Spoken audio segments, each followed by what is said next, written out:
Trees along a forest creek are often extremely creative because they must be able to find their way into the light along the edge of what is often a very dense forest. When a creek runs through a forest, it cuts not only a ribbon of water, but a ribbon of light.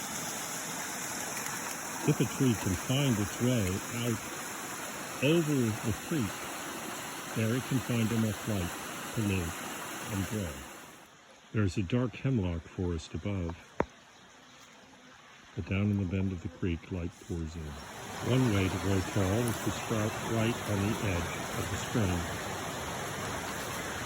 That's what this hemlock has done. And look at the next hemlock down. It appears to have sprouted not only at the edge of the stream, but out in the middle of it. It actually happened like that, as you see the rock in the stream a little down from where this hemlock is. Look at it go up. What a beauty. So it managed to get a perch, probably at a bunch of duck, right on the edge of a rock, put out its roots backward onto the soil behind it, and then the rock failed beneath it. So the tree is now cantilevered out into the stream.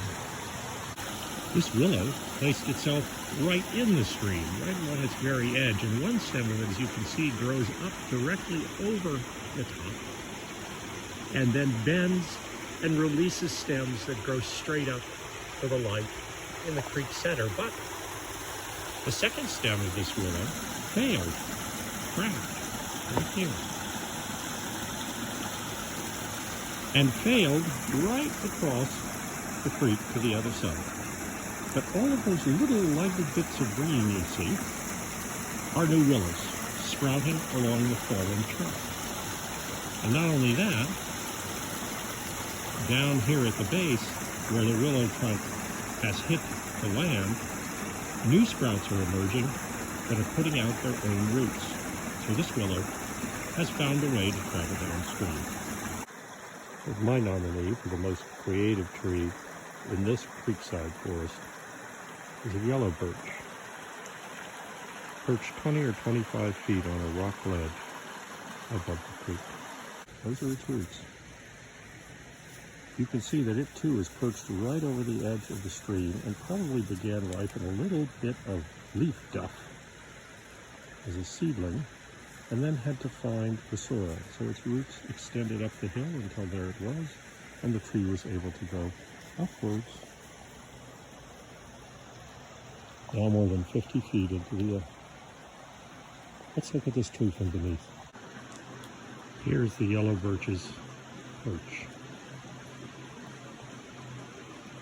There it is. And you can see how the roots have actually wrapped around the rock like a lariat to help hold the tree in position. Even as you can see, the rock beneath it is about to fail. There's a crack right in there. But still, it's anchored all the way up the bank. But the way the roots have explored all the way back up the hill, first landing very near the rock, then extending farther and farther up the hill. Some of them coming from the side of the tree near the creek, and some from the other, and all bending and flowing in that direction to hold the tree in place. Here is the birch from above. It's put out long fingers of root, many of them now as thick as a man's thigh, up the hill and into the soil,